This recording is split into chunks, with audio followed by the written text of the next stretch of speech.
రామ్ చరణ్ హీరోగా చేస్తున్న game changer cinema నుండి అదిరిపోయే అప్డేట్ వచ్చింది. మెగా అభిమానులు ఎప్పుడెప్పుడా అని ఎదురు చూస్తున్న సమయం రానే వచ్చింది. మరో 2 వారాల్లో most awaited pan India movie game changer theatres లోకి రాబోతోంది. జనవరి 10న మెగా ఫ్యాన్స్ కు అసలు సిసలైన సంక్రాంతి మొదలు కానుంది. కానీ అంతకంటే ముందు న్యూ ఇయర్ సెలబ్రేషన్స్ కి రెడీగా ఉండమని గేమ్ చేంజర్ మేకర్స్ చెబుతున్నారు.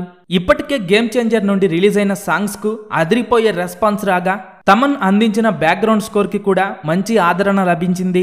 అలాగే లక్నోలో గ్రాండ్ గా టీజర్ రిలీజ్ చేయగా సూపర్ రెస్పాన్స్ వచ్చింది. ఇక ఇప్పుడు సినిమా ఓపెనింగ్స్ ను డిసైడ్ చేసే అసలు సిసలైన ట్రైలర్ రాబోతోందట. ఇప్పటి వరకు గేమ్ చేంజర్ పై ఉన్న అంచనాలను ట్రైలర్ మరో రేంజ్ కు తీసుకువెళ్లటం ఖాయంగా కనిపిస్తుండగా ఇప్పటికే ట్రైలర్ కట్ పనులు మొదలు పెట్టగా డిసెంబర్ 27న ఈ సినిమా ట్రైలర్ రిలీజ్ చేయాల్సి ఉండగా వాయిదా వేశారు. లేటెస్ట్ అప్డేట్ ప్రకారం గేమ్ చేంజర్ ట్రైలర్ ను జనవరి 4న రిలీజ్ చేయబోతున్నారు. ఈ జనవరి మొదటి వారంలో ఏపీలో గ్రాండ్ గా ప్రీ రిలీజ్ ఈవెంట్ ను ప్లాన్ చేస్తున్నారు.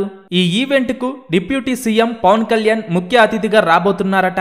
ఫ్యాన్స్ ఎంతో ఆసక్తిగా ఎదురు చూస్తున్న గేమ్ చేంజర్ ట్రైలర్ అయితే అదిరిపోయే రేంజ్ లో ఉండబోతోందని తెలుస్తోంది. ఈ పొలిటికల్ డ్రామా ట్రైలర్ కోసం ఫ్యాన్స్ ఎంతో ఆసక్తిగా ఎదురు చూస్తున్నారు.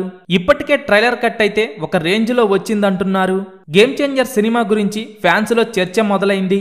ఈ సినిమాకు ఇప్పటికే ఎడిటింగ్ టేబుల్ నుండి బ్లాక్ బస్టర్ టాక్ రాగా సినిమా రిలీజ్ తరువాత భారీ రికార్డులు లేపేయటం పక్కా అంటున్నారు. గేమ్ చేంజర్ సినిమా మొదటి రోజు ఎన్ని కోట్లు వసూలు చేస్తుందని మీరనుకుంటున్నారో కింద కామెంట్స్ రూపంలో చెప్పండి.